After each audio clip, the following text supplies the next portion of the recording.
In November of 1970, on a rocky beach on Whidbey Island in Washington state's Puget Sound, the bloated carcasses of three killer whale calves washed ashore, weighed down by bellies full of rocks and chains wrapped around their tails. Someone had wanted to keep them hidden.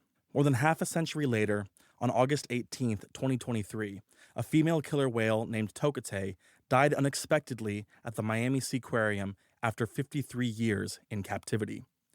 She died alone in a concrete enclosure measuring 80 feet long by 35 feet wide by 20 feet deep, the smallest orca tank in the United States, further constricted by a central island that divided the space and limited how far she could swim in a straight line.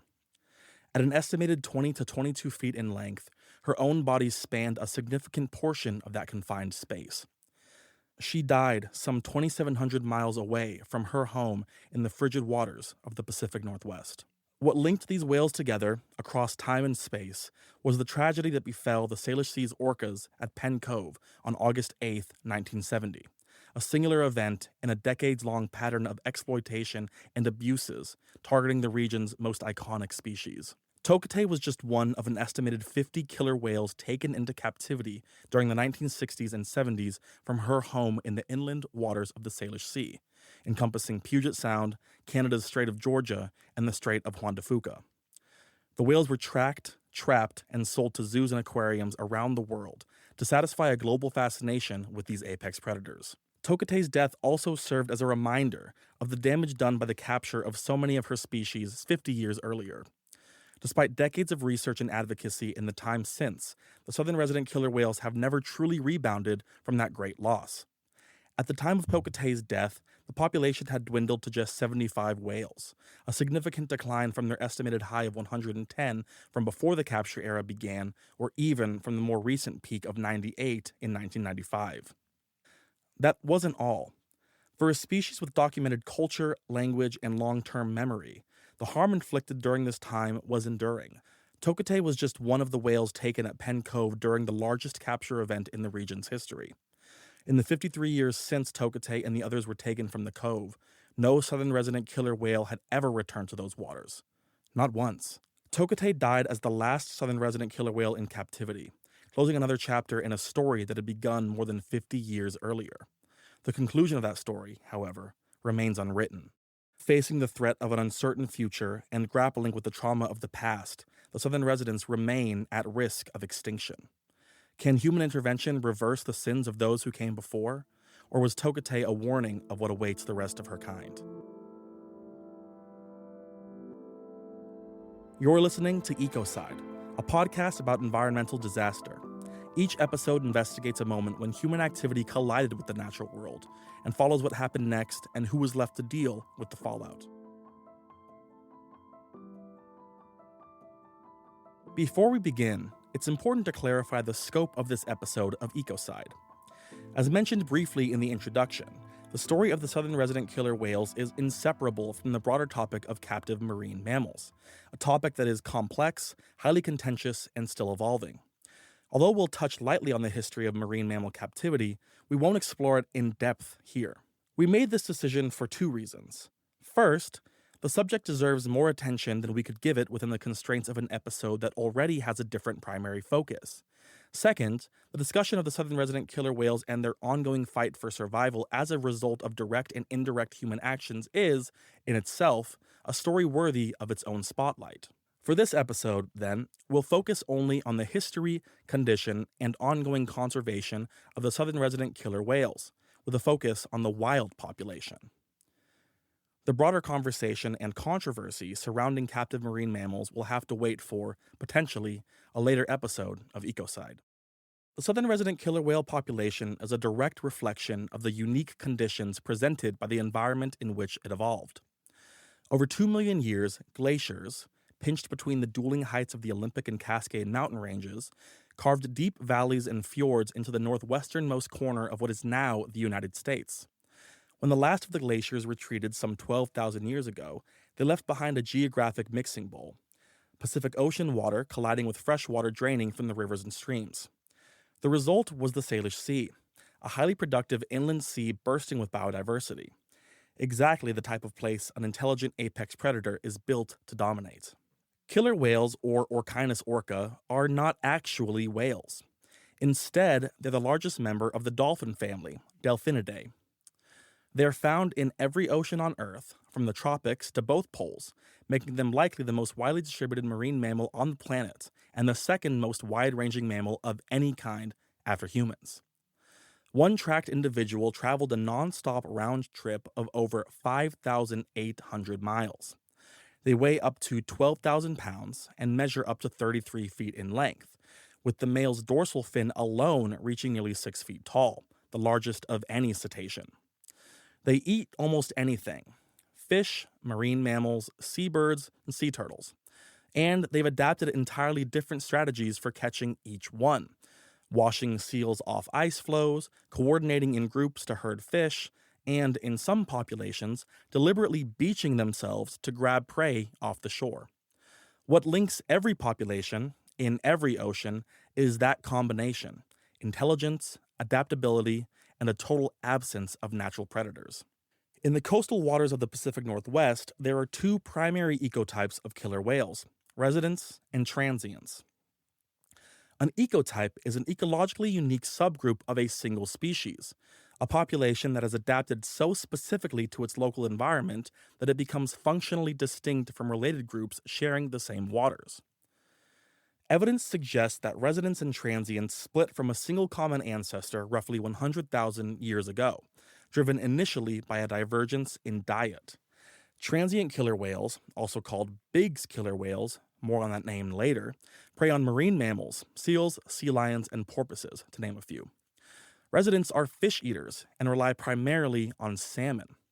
Tens of thousands of years ago, the waters of the Pacific Northwest were so rich with salmon that entire populations of killer whales thrived on fish alone, without having to travel too often. That difference in prey shaped everything else about them. Hunting marine mammals requires stealth. The seals and sea lions that transients pursue can hear underwater, which means that a killer whale that vocalizes while hunting announces itself and loses its meal. Transients evolved to be nearly silent when they're on the hunt, traveling in small, loosely organized groups, covering enormous distances, and communicating in bursts only after a kill is made.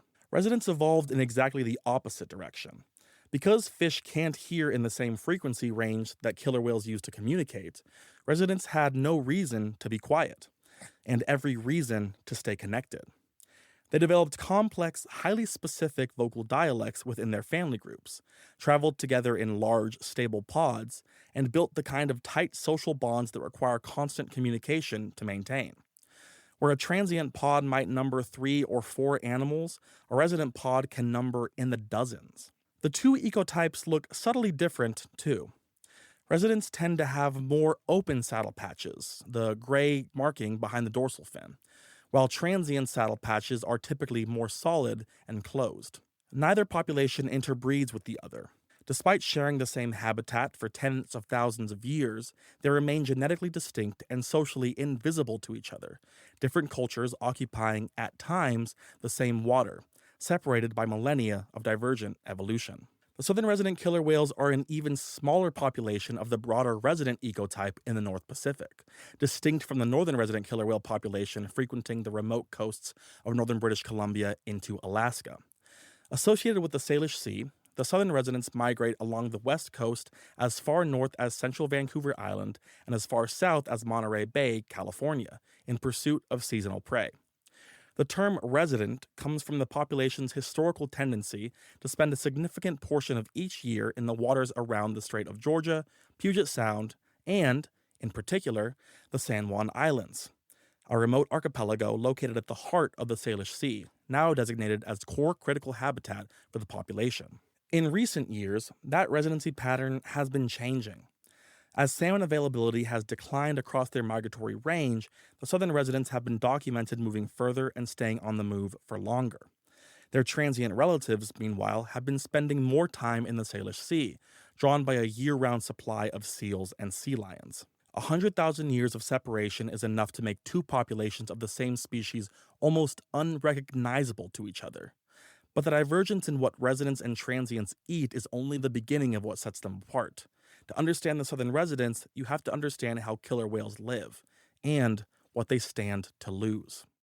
Science has long held that complex thought is uniquely human, that among all of Earth's life, only we were capable of reason, language, and culture.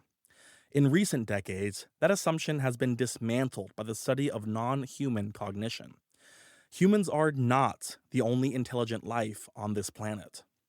Intelligence is difficult to define even within our own species, let alone across species. Every measurement tool we've developed carries the fingerprints of human experience because we tend to recognize intelligence that looks like ours. Researchers studying non human cognition have had to build new frameworks entirely.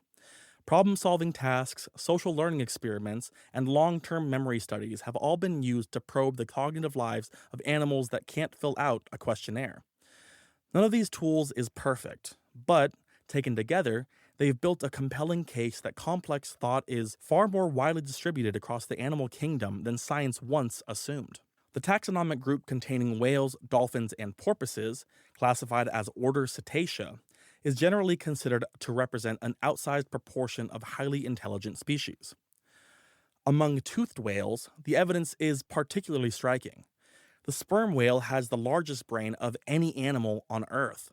Dolphins have been studied extensively over recent decades and have shown clear signs of pattern recognition, complex problem solving, and sophisticated communication. The cognitive demands of echolocation alone, processing detailed acoustic information at speed in 3 dimensions in real time, appear to have driven significant brain development across the group. Killer whales follow this same pattern. Studies of orca cognition, both in captivity and in the wild, have demonstrated an immense capacity for intelligent thought. They hunt cooperatively, establish societal trends, recognize one another as individuals, share collective cultural memories, and form deep social bonds that last a lifetime. In the Salish Sea, that social complexity takes on a specific form. Both the southern and northern resident ecotypes of killer whales develop not just different dietary preferences, but an entirely different way of organizing their lives.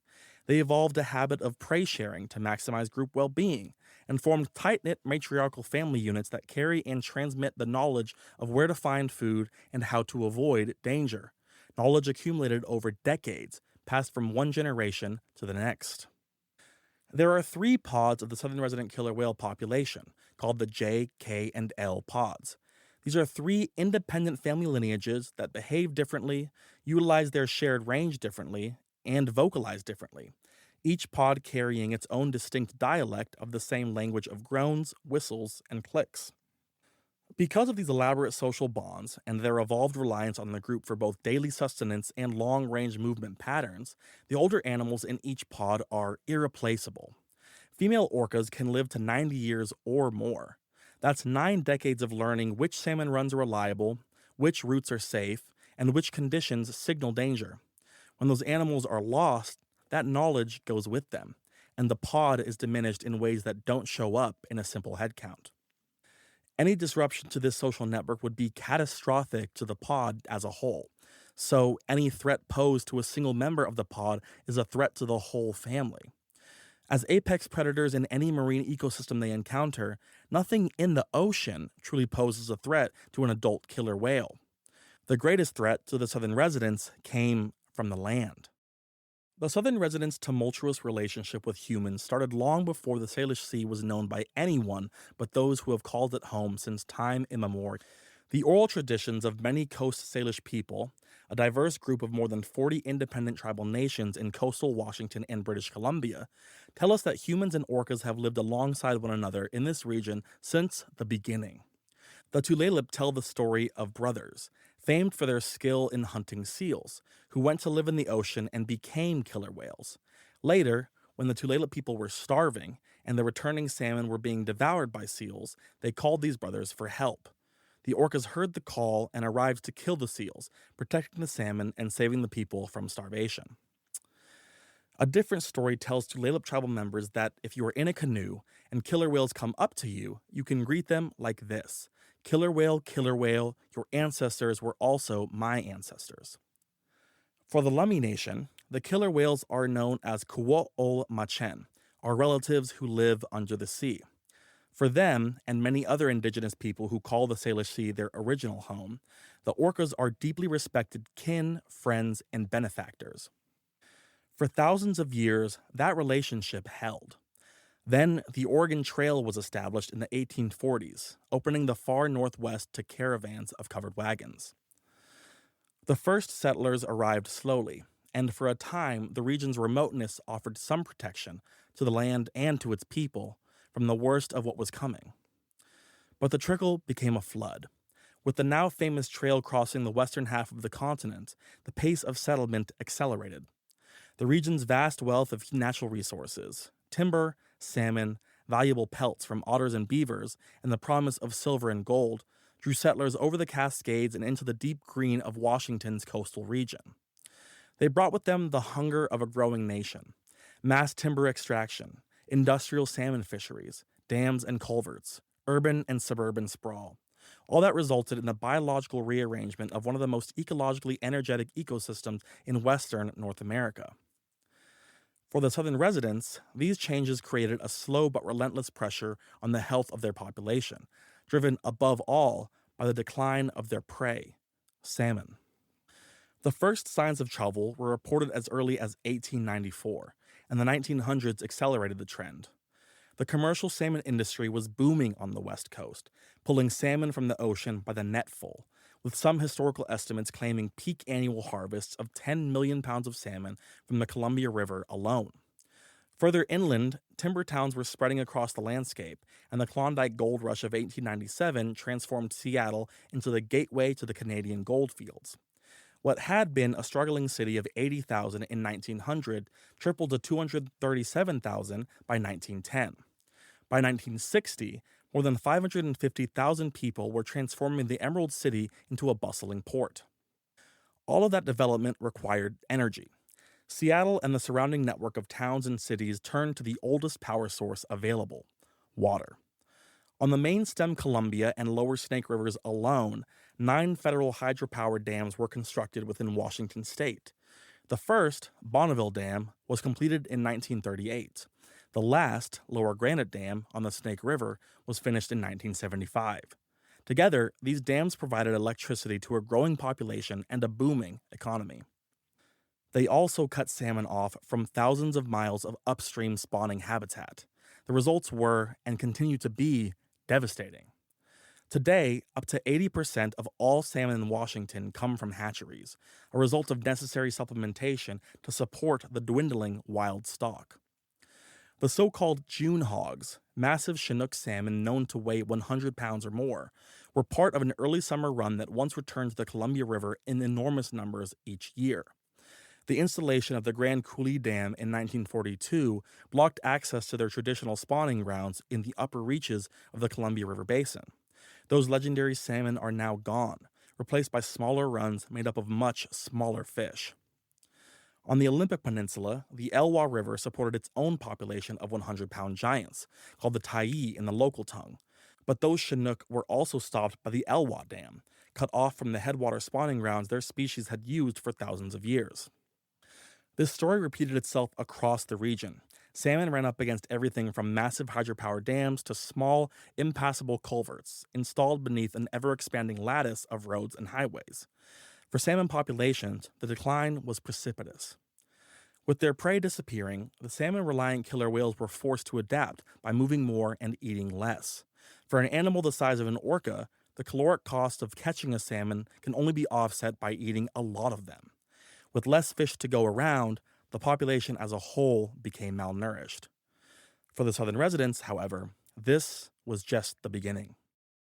In June of 1965, William Lecobet, a salmon fisherman in British Columbia, discovered a 22-foot-long orca trapped in his fishing net.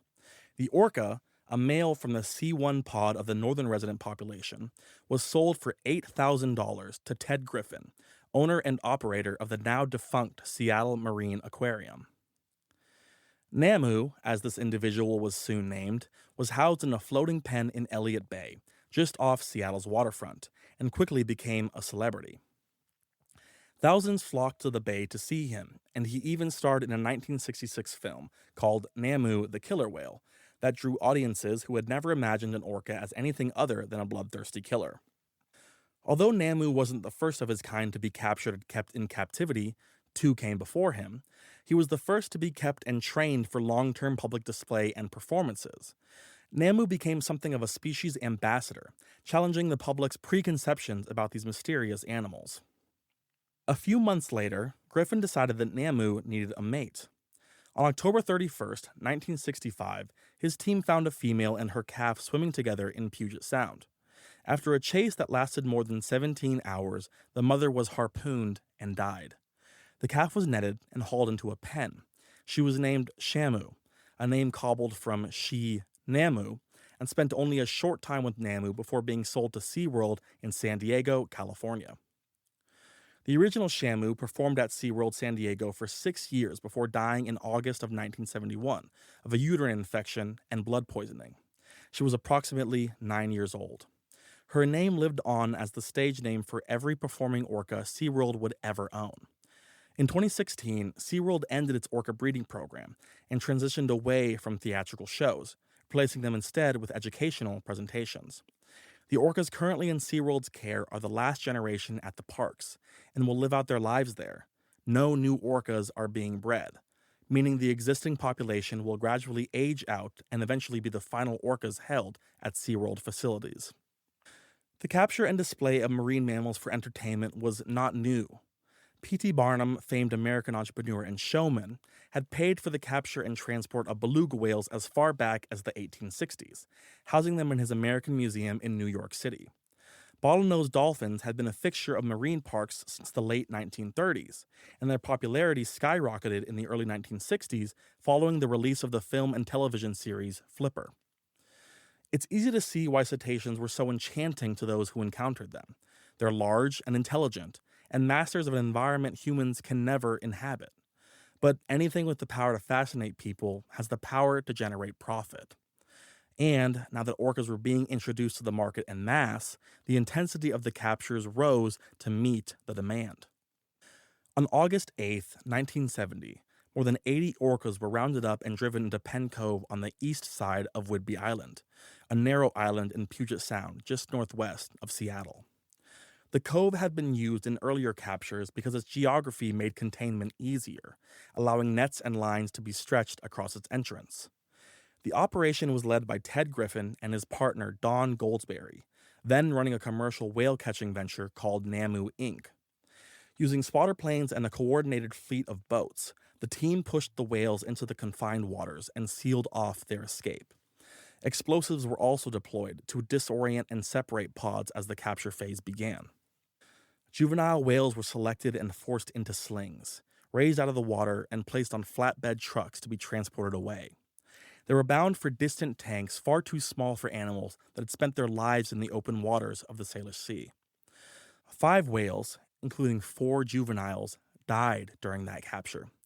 Griffin and Goldsberry ordered the bodies weighted and sunk to the bottom of the ocean, out of public sight. That decision would come back to haunt them. That day, Griffin and Goldsberry captured 7 orca calves. 2 were shipped to marine parks in Japan. Others went to Texas, the United Kingdom, France, and Australia. They all died within 5 years. The 7th calf was sent to Miami Seaquarium. She was named Tokitae by a Miami Seaquarium veterinarian, then later Lolita as a stage name by Seaquarium staff. She would spend the next 53 years in captivity, only returning to the Salish Sea decades later as ashes. We'll revisit her story later. Penn Cove was not an isolated incident. Time and again, killer whales were rounded up, captured, and shipped away, and the full scope of what was happening to the southern residents wouldn't be truly understood for years. Between 1962 and 1973, approximately 50 orcas were taken from the waters of British Columbia and Washington state, and kept for display in aquariums around the world. They were the survivors of a far larger operation, one that rounded up or killed more than 260 animals across those same waters over that same period. Those that weren't selected for a life in captivity, and that didn't die during the ordeal, were released back into the wild once the day's hunts were finished. Of those caught or killed, 48 were later identified as southern residents, with many more going unidentified entirely. The removal of those animals represented the loss of a generation, young whales who would never grow into the experienced matriarchs and older males their pods depended on. The effects of that loss are still shaping the population's trajectory today. The southern residents, in their own way, understood what had happened. After that day in August of 1970, no members of the population ever returned to Penn Cove. The transgenerational trauma passed through the social fabric of the pods, carried in the collective memory of those who survived the roundups. And Penn Cove became a place to be avoided, understood as dangerous in a way that no whale would forget. By the mid 1970s, the public appetite for captured orcas began to change into something else, a desire to understand them, and a growing unease of what had been done. The cruelty of the captures, combined with the mounting evidence that these supposed bloodthirsty killers were docile and intelligent, forced a reckoning. In a grim irony, it would be this capture era that ushered in a new age of orca research and advocacy.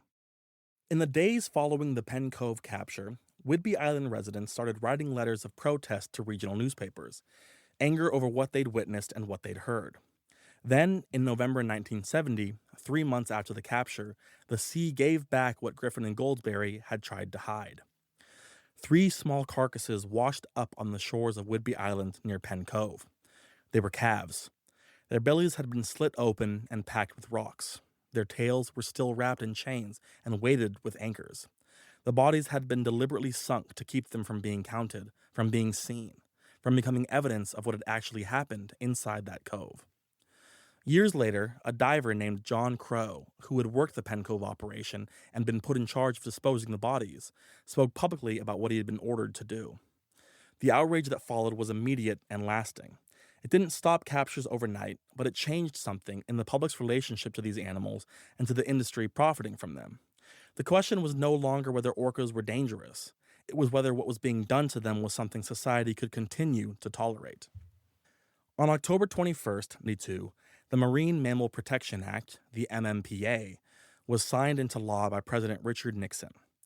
The legislation was enacted in response to rising public pressure to conserve marine mammals that were threatened or at risk of being threatened by human activity. The MMPA covers all marine mammals, including whales, dolphins, porpoises, seals, sea lions, walruses, polar bears, sea otters, manatees, and dugongs. The MMPA established a ban on the taking of marine mammals.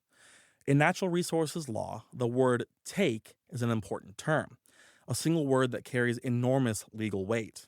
It covers the full range of harmful human conduct toward a wild animal, harassing it, hunting it, pursuing it, capturing it, wounding it, or killing it. This single word acts at many levels, both preventing individuals from harming endangered species and holding corporations and other entities accountable for activities that harm wildlife and their habitats. For advocates working to protect killer whales in the Salish Sea, the passage of the MMPA was celebrated as the end of a bloody era of commercial captures. But it wasn't. Not yet. For 4 years after the MMPA became law, SeaWorld had found loopholes that allowed it to continue capturing orca calves in Pacific Northwest waters. Despite protests from advocates and scientists, they kept going. By May 1972, with regulatory pressure mounting and public tolerance for orca captures exhausted, Ted Griffin had seen enough. He retired from the capture business and sold his portion of the Seattle Marine Aquarium to his partner, Don Goldsberry, who promptly sold it to SeaWorld. A decade later, in 1982, he published Namu, Quest for the Killer Whale, an account of his time with Namu and the transformation of killer whales in the public eye. Around the time Griffin stepped away, Dr. Michael Bigg, a Canadian marine biologist working for the Canadian Department of Fisheries and Oceans, was conducting the first systematic killer whale census ever attempted in the Salish Sea. The prevailing assumption was that the region's orca population numbered in the thousands. Bigg suspected otherwise. To test his hypothesis, he sent 15,000 questionnaires to boaters, lighthouse keepers, fishermen, and others who regularly traveled the waters of British Columbia and Washington, asking them to record all killer whale sightings on a single day. The individual effort needed to conduct this study was inspiring, but the results of the research itself were startling. The population, the data suggested, was at most 350 animals, a fraction of what had been assumed. Biggs submitted his report in 1976, concluding that the rate of capture from such a small population was unsustainable. The report prompted the U.S. National Marine Fisheries Service to conduct its own survey, which reached similar conclusions. Biggs' research, paired with growing public frustration, added critical momentum to the push to end wild captures entirely. Bigg also began noticing something that no one had formally documented before. Alongside the large, familiar pods of salmon-eating resident orcas, he kept encountering smaller, more elusive groups, traveling closer to shore, rarely vocalizing, seemingly transiting through rather than staying. He and his colleagues eventually concluded those weren't strays or outcasts. They were a distinct population, with different prey, different behavior, and different social structures. Bigg was the first to describe and document the differences between what we now call residents and transients. The formal scientific distinction and naming would come after his death in 1990, but the discovery was entirely his. In recognition of that contribution, transient killer whales are now known as Bigg's killer whales. Still, despite the growing understanding of these animals by the scientific community, they remained a prized and lucrative quarry for those willing and able to capture them.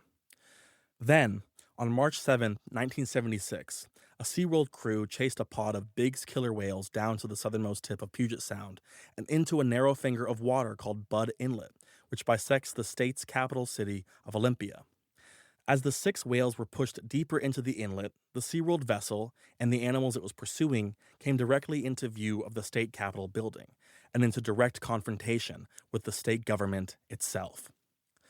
Ralph Monroe, a staff aide to then Washington Governor Dan Evans, happened to be sailing in Budd Inlet that afternoon.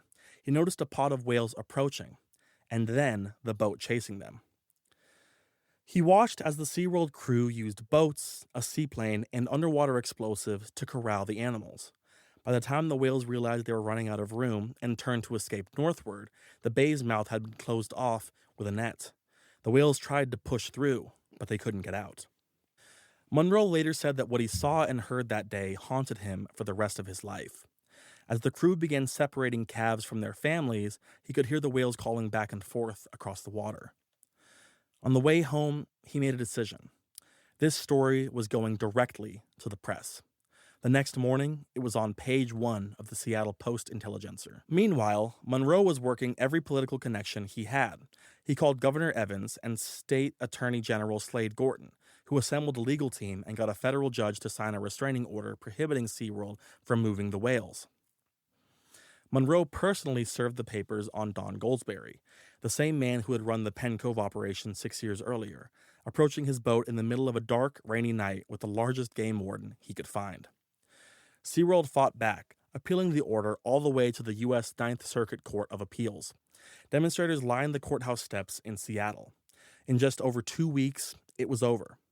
On March 23, 1976, SeaWorld agreed to stop capturing orcas in Washington state. The Budd Inlet 6, as they were eventually named, were released back into the wild. This would be the last live orca capture ever conducted in Washington waters. The 3 officials at the center of it, Evans, Gorton, and Monroe, had gone to federal court and won.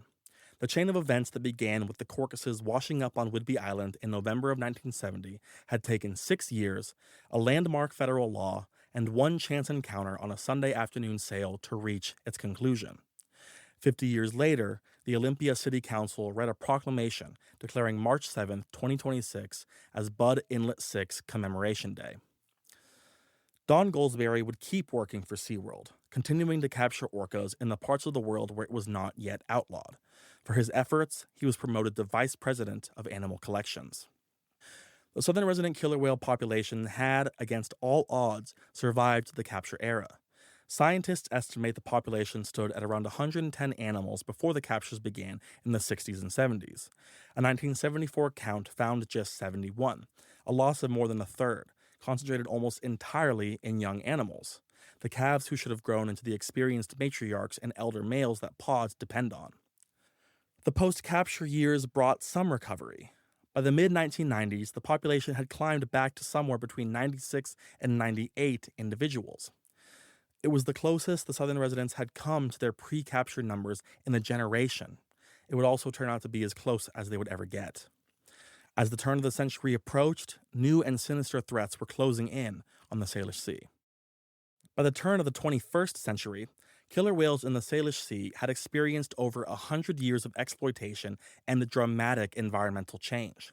Their native range, once a sheltered, extraordinarily productive ecosystem, was now shared with two of the busiest seaports in North America. Vancouver to the north and Seattle to the south had grown into major urban centers, with booming populations driven by a thriving job market and the magnetic pull of the Pacific Northwest's landscapes. For the southern resident population, still recovering from the losses of the capture era, that growth introduced an entirely new set of threats. Conservationists and advocates had entered the mid 1990s with genuine reason for optimism. Since the late 1970s, the population had gained nearly 30 individuals, peaking at an estimated 96 to 98 killer whales by 1995.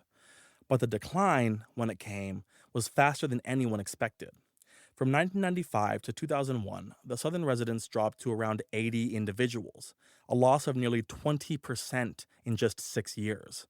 Although the numbers stabilized between 80 and 90 for a time after that, the trajectory was clear enough. In 2004, Washington state added them to the state endangered species list. In 2005, the federal government followed, listing them as endangered under the Endangered Species Act. That designation brought a new wave of attention and, critically, funding. At the nonprofit, state, and federal level, researchers went to work trying to understand what was driving this new era of decline and what could be done to reverse it. 3 threats emerged. The first, as described before, was the decline of salmon. Populations throughout the southern residents' core habitat and migratory range had been significantly degraded. Dams, overfishing, and general habitat loss had left only a fraction of the historical prey supply. What salmon remained was often smaller than wild fish had historically been, in part due to the infusion of hatchery stock DNA that had diluted the genetics of wild runs over generations.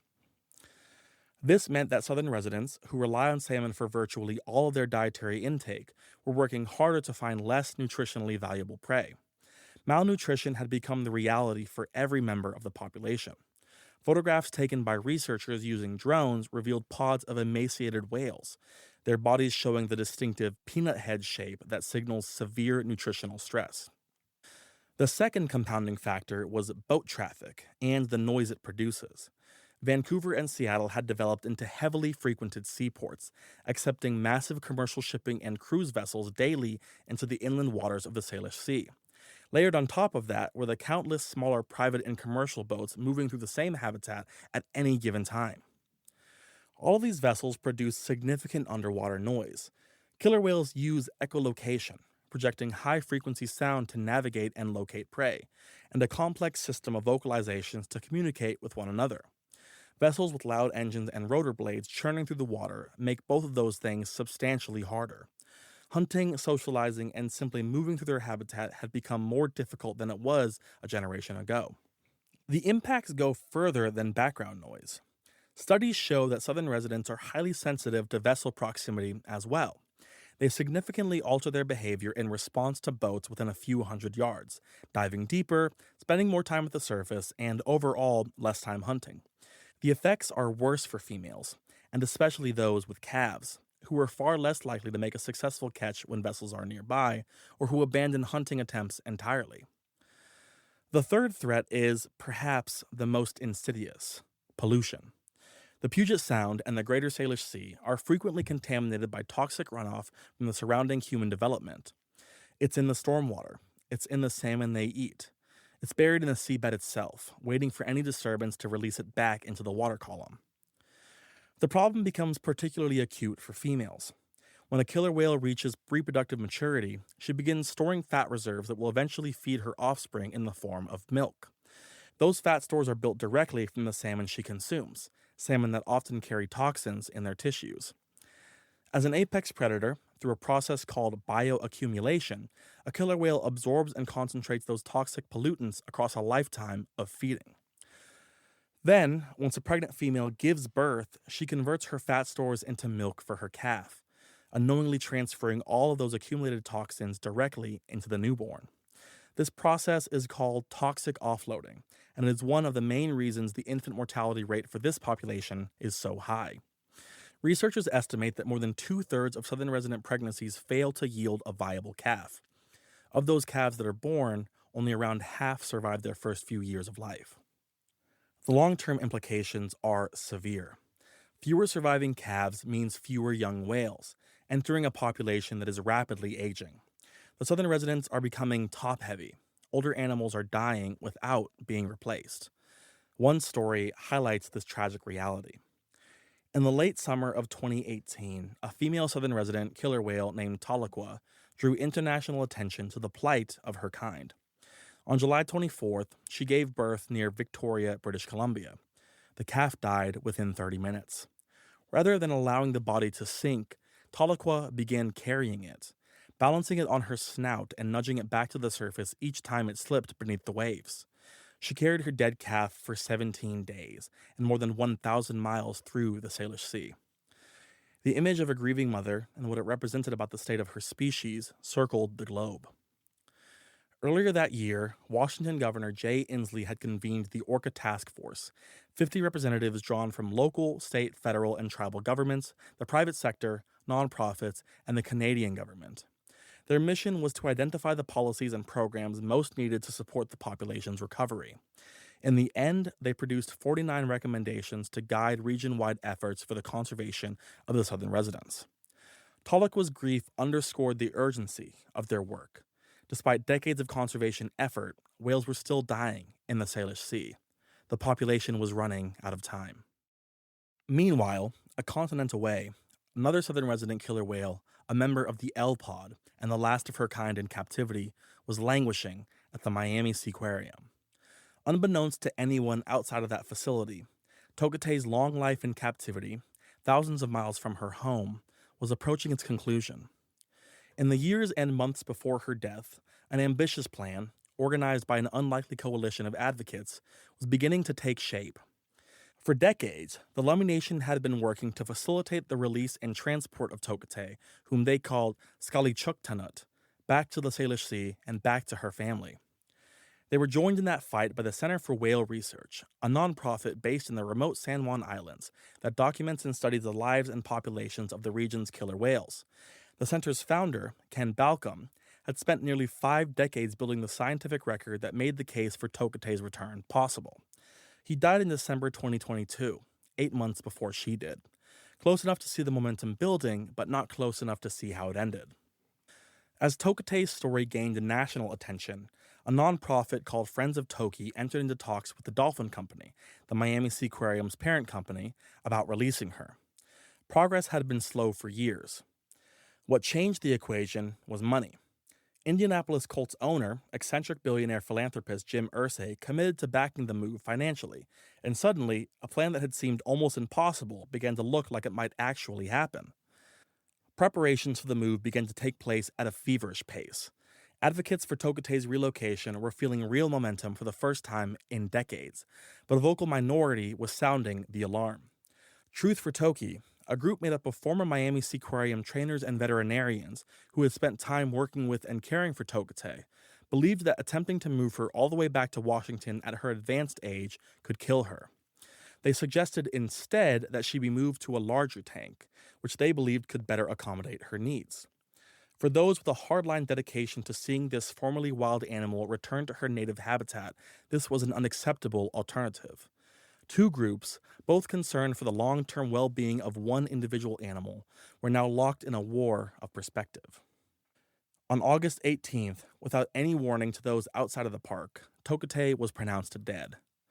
In a statement posted to social media by the Miami Seaquarium, it was revealed that she'd been showing signs of gastrointestinal discomfort over the previous 2 days, prompting immediate medical intervention.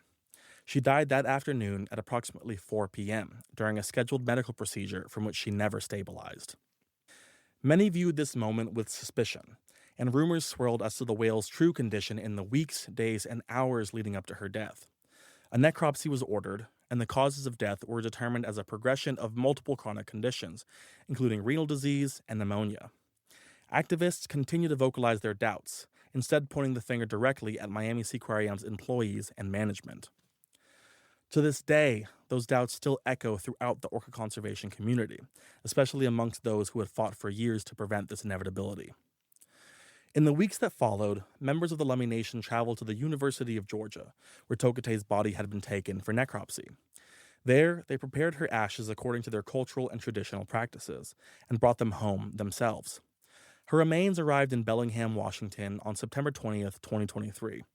Shortly after, in a private ceremony closed to the public and protected by the U.S. Coast Guard, Lummi tribal members took Tokitae's ashes by boat to a sacred spot in Bellingham Bay and returned them to the water.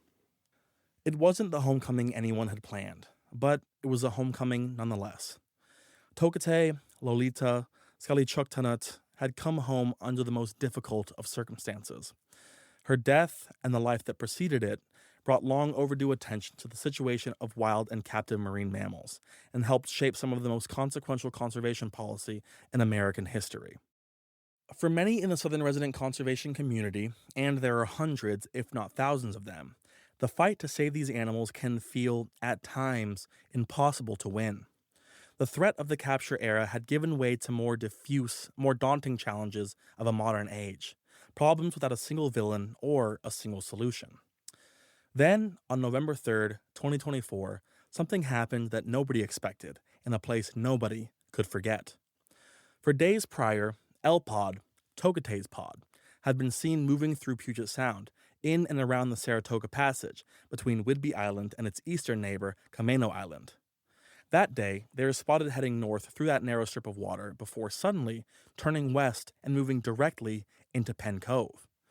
The pod passed the mouth of the cove, where, decades earlier, ropes and nets had been used to trap them. They traveled halfway in, surfacing and breaching in full view of those watching from shore, before turning around and heading south.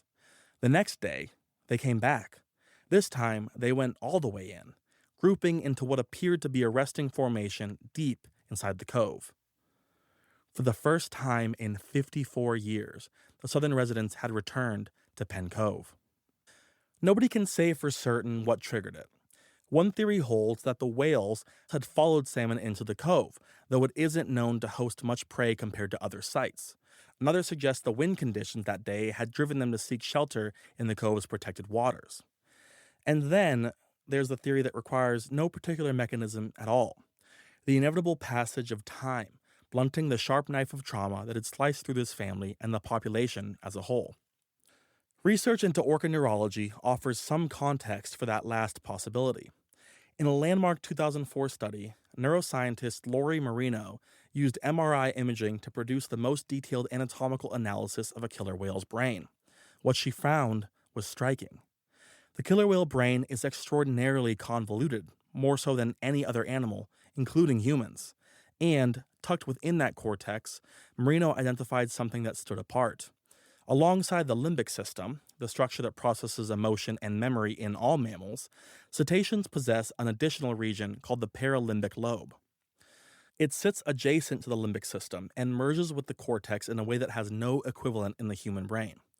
Marino described it as highly elaborate in orcas and other cetaceans, and essentially absent in other mammals, including us. She concluded that this region appears to integrate emotional processing with higher cognitive functions, and that if it's doing what analogous structures do elsewhere in mammalian brains, these animals are experiencing the world in ways we've barely begun to understand. So, what does L-Pod's return to Penn Cove mean? For the advocates and conservationists who have spent their lives working to protect the southern residents, it was perhaps a sign that their efforts weren't in vain, that resilience can be found even in the unlikeliest of places. For Tokitae's legacy, it may resent the closing of a painful chapter in the story of her family, her pod, that began in August of 1970. She never made it back to her home waters alive, but her family is still out there, still adapting, still living in the Salish Sea despite everything that was taken from them. And now, for the first time since she was carried away from it, they have returned to the place where it happened. And, for the southern residents themselves, for a population that evolved as a direct reflection of their environment, of the Salish Sea, its salmon, its geography, its rhythms, the return to Penn Cove could mean nothing more than the re-exploration of familiar territory. Or, for beings with highly developed intelligence, deep social bonds, and the capacity for emotional cognition that rivals our own, it could mean something else entirely: a reclaiming. As of the annual census conducted in July of 2025, the southern resident killer whale population officially stands at 74 individuals. That number may have changed since the census was taken. Births and deaths happen throughout the year, and the official count is conducted only once annually. JPOD has 27 members, KPOD has 14, LPOD has 33. On February 16, 2026, a newborn killer whale was spotted traveling with LPOD. Given the high infant mortality in this population, its survival is not guaranteed. At the time of recording, the calf is still believed to be alive. The state of Washington has invested billions of dollars in actions intended to recover salmon populations. On March 29, 2013, a federal court issued a permanent injunction requiring Washington state to identify, repair, and replace culverts under state-maintained roads that were blocking salmon from reaching their spawning grounds, a decades-long violation of treaty fishing rights held by 21 tribal nations. The Washington State Department of Transportation has led the implementation. As of mid-2025, more than 650 miles of salmon habitat have been reopened under the injunction program alone, with the broader statewide effort pushing the total past 1,000 miles.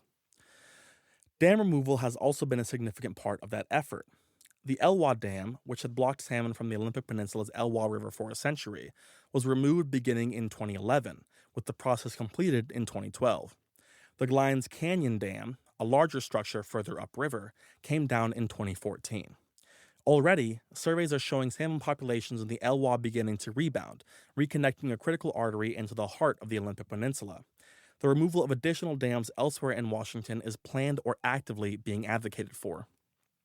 On January 1st, 2025, the state of Washington enacted a new law requiring all vessel operators, including kayakers and paddleboarders, to stay at least 1,000 yards from southern resident killer whales at all times.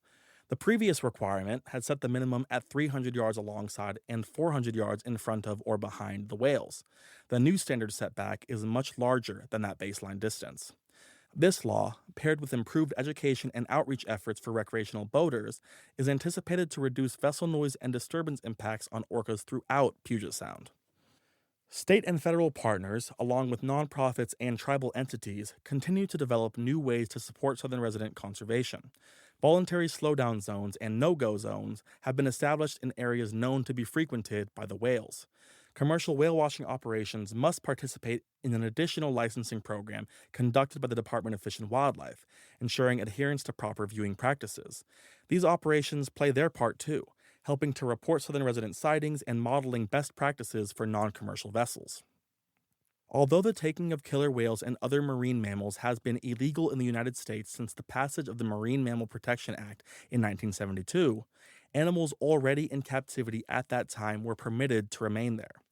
California took further action in 2016 when Governor Jerry Brown signed the Orca Welfare and Safety Act, banning orca captivity, the import and export of orcas, captive breeding, and their use in entertainment.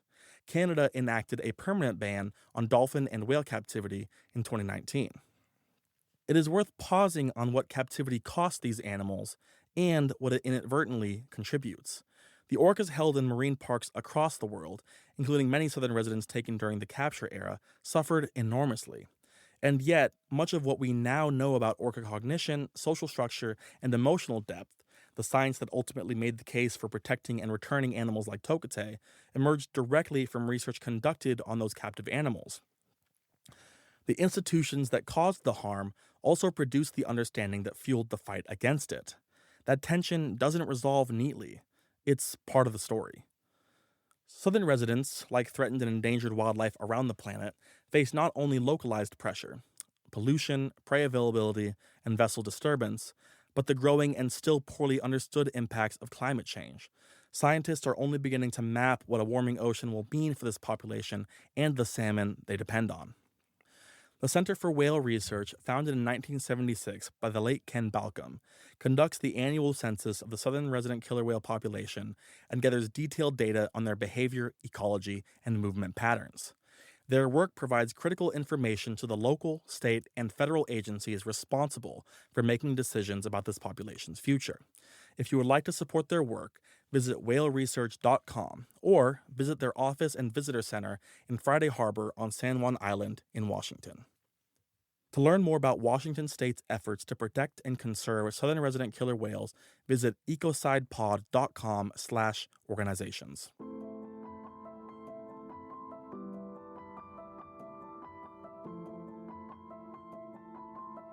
Ecocide is an independent narrative podcast.